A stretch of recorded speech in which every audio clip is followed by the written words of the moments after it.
ایک نوجوان ایک عورت کی محبت میں گرفتار ہو گیا۔ وہ عورت کسی قافلے کے ساتھ باہر کے سفر پر روانہ ہو گئی۔ نوجوان کو جب معلوم ہوا تو وہ بھی قافلے کے ساتھ چل پڑا۔ جب قافلہ جنگل میں پہنچا تو رات ہو گئی۔ رات کو انہوں نے وہیں پڑاؤ کیا۔ جب سب لوگ سو گئے تو وہ نوجوان چپکے سے اس عورت کے پاس پہنچا اور کہنے لگا، میں تجھ سے بے انتہا محبت کرتا ہوں اور اسی لیے میں قافلے کے ساتھ آ رہا ہوں۔ عورت بولی، جا کر دیکھو کوئی جاگ تو نہیں رہا ہے۔ جوان نے خوشی کے ساتھ سارے قافلے کا چکر لگایا اور واپس آ کر کہنے لگا کہ سب لوگ غافل پڑے سو رہے ہیں۔ عورت نے پوچھا، اللہ تعالیٰ کے بارے میں تیرا کیا خیال ہے؟ کیا وہ بھی سو رہا ہے؟ جوان بولا، اللہ تو نہ کبھی سوتا ہے نہ اسے کبھی اونگ آتی ہے۔ تب عورت بولی، اگر لوگ سو گئے تو کیا ہوا؟ اللہ تو جاگ رہا ہے، ہمیں دیکھ رہا ہے، اس سے ڈرنا ہم پر فرض ہے۔ جوان نے جس وقت یہ بات سنی خوف خدا سے لرز گیا اور برے ارادے سے توبہ کر کے گھر واپس چلا گیا۔ کہتے ہیں کہ جب وہ جوان مرا تو کسی نے اسے خواب میں دیکھ کر پوچھا، سناؤ کیا گزر رہی ہے؟ اس جوان نے جواب دیا، میں نے اللہ تعالیٰ کے خوف سے ایک گناہ کو چھوڑا تھا، اللہ تعالیٰ نے اسی وجہ سے میرے تمام گناہوں کو بخش دیا۔ مجمع اللطائف میں ہے کہ بنی اسرائیل میں ایک کثیر العیال زیادہ بچوں والا عبادت گزار تھا۔ اسے تنگ دستی نے گھیر لیا۔ جب بہت پریشان ہوا تو اپنی عورت سے کہا، جاؤ کسی سے کچھ مانگ کر لاؤ۔ عورت نے ایک تاجر کے یہاں جا کر کھانے کا سوال کیا۔ تاجر نے کہا، اگر تم میری آرزو پوری کر دو تو جو چاہو لے سکتی ہو۔ عورت بیچاری چپ چاپ خالی ہاتھ گھر لوٹ آئی۔ بچوں نے جب ماں کو خالی ہاتھ آتے دیکھا تو بھوک سے چلانے لگے اور کہنے لگے، امی ہم بھوک سے مر رہے ہیں، ہمیں کچھ کھانے کو دو۔ عورت دوبارہ اسی تاجر کے یہاں لوٹ گئی اور کھانے کا سوال کیا۔ تاجر نے پھر وہی بات کی جو پہلے کہہ چکا تھا۔ عورت رضامند ہو گئی، مگر جب یہ دونوں تنہائی میں پہنچے تو عورت ڈر سے کانپنے لگی۔ تاجر نے پوچھا، کس سے ڈرتی ہو؟ اس نے کہا، میں اس رب سے ڈرتی ہوں جس نے ہمیں پیدا کیا ہے۔ تب تاجر بولا، جب تم اتنی تنگ دستی اور پریشانی میں بھی خوف خدا رکھتی ہو تو مجھے بھی اللہ تعالیٰ کے عذاب سے ڈرنا چاہیے۔ یہ کہا اور عورت کو بہت سامان اور مال دے کر عزت کے ساتھ رخصت کر دیا۔ اللہ تعالیٰ نے پیغمبر موسیٰ علیہ السلام پر وحی بھیجی کہ فلاں بن فلاں کے پاس جاؤ اور اسے میرا سلام کہہ دو اور کہنا کہ میں نے اس کے تمام گناہوں کو معاف کر دیا ہے۔ موسیٰ علیہ السلام اللہ تعالیٰ کے حکم سے اس تاجر کے پاس آئے اور پوچھا، کیا تم نے کوئی عظیم نیکی انجام دی ہے جس کی وجہ سے اللہ تعالیٰ نے تمہارے تمام گناہوں کو معاف کر دیا ہے؟ تو جواب میں تاجر نے وہی بات سارا واقعہ سنایا۔ حضور صلی اللہ تعالیٰ علیہ وسلم فرماتے ہیں، اللہ تعالیٰ کا فرمان ہے، میں اپنے کسی بندے پر دو خوف اور دو امن جمع نہیں کرتا۔ جو شخص دنیا میں میرے عذاب سے ڈرتا ہے میں اسے آخرت میں بے خوف کر دوں گا، لیکن جو دنیا میں میرے عذاب سے بے خوف رہتا ہے میں اسے آخرت میں خوف زدہ کر دوں گا، یعنی اس پر عذاب نازل کروں گا۔ اللہ تعالیٰ کا فرمان ہے، تم لوگوں سے نہیں مجھ سے ڈرو۔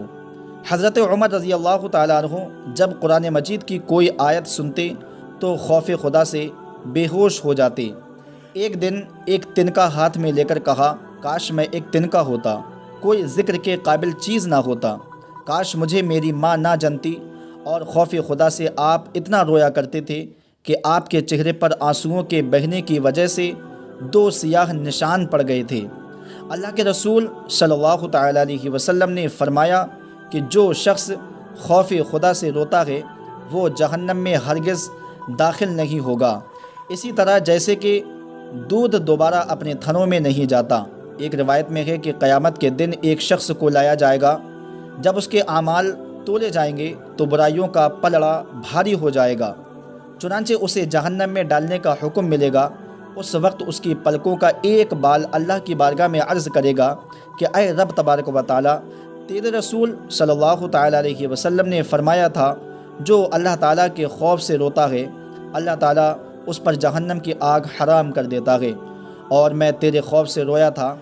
اللہ تعالیٰ کا دریا رحمت جوش میں آئے گا اور اس شخص کو ایک بال کے بدلے جہنم سے بچا لیا جائے گا۔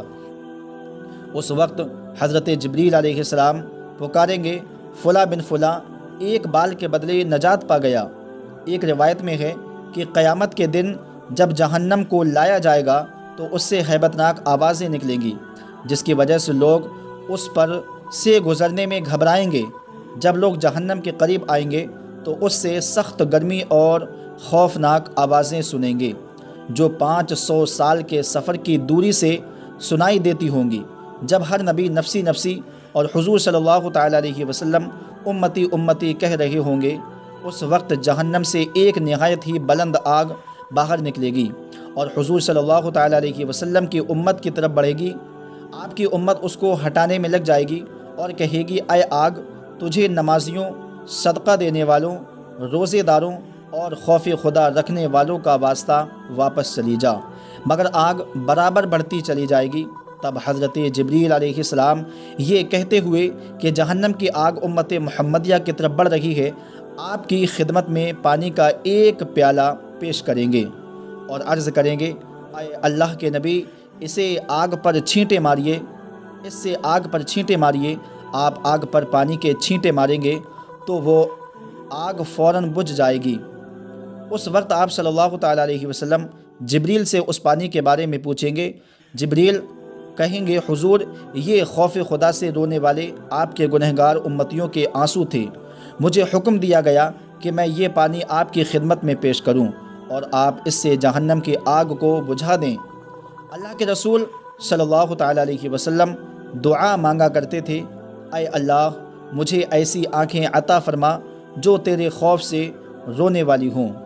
جو انسان اللہ کے عذاب سے بچنا چاہے اور ثواب و رحمت کا امیدوار ہو، اسے چاہیے کہ دنیا کی مصیبتوں پر صبر کرے، اللہ کی عبادت کرتا رہے اور گنہگاروں سے بچتا رہے۔ زہر و ریاض میں ایک حدیث ہے کہ جنتی جنت میں داخل ہوں گے تو فرشتے ان کے سامنے طرح طرح کی نعمتیں پیش کریں گے، ان کے لیے فرش بچھائیں گے، ممبر رکھے جائیں گے اور انہیں طرح طرح کے کھانے اور پھل پیش کیے جائیں گے۔ اس وقت جنتی حیران بیٹھے ہوں گے۔ اللہ تعالیٰ فرمائے گا، اے میرے بندو، حیران کیوں ہو؟ یہ جنت حیرت کی جگہ نہیں ہے۔ اس وقت مومن عرض کریں گے، اے اللہ، تو نے ایک وعدہ کیا تھا جس کا وقت آ پہنچا ہے۔ تب فرشتوں کو حکم الہی ہوگا کہ ان کے چہروں سے پردے اٹھا لو۔ فرشتے عرض کریں گے، یہ تیرا دیدار کیسے کریں گے حالانکہ یہ گنہگار تھے؟ پھر فرمان الہی ہوگا، تم حجاب اٹھا دو، یہ ذکر کرنے والے، سجدہ کرنے والے اور میرے خوف سے رونے والے تھے اور میرے دیدار کے امیدوار تھے۔ اس وقت پردے اٹھا دیے جائیں گے اور جنتی اللہ کا دیدار ہوتے ہی سجدے میں گر جائیں گے۔ فرمان الہی ہوگا، سر اٹھا لو، یہ جنت عمل کا گھر نہیں، بدلے کا گھر ہے، اور وہ اپنے رب کو بے خوف دیکھیں گے۔ دوستو، اگر ویڈیو اچھی لگی ہو تو ویڈیو کو لائک شیئر ضرور کریں اور چینل کو سبسکرائب کریں۔ السلام علیکم ورحمۃ اللہ وبرکاتہ۔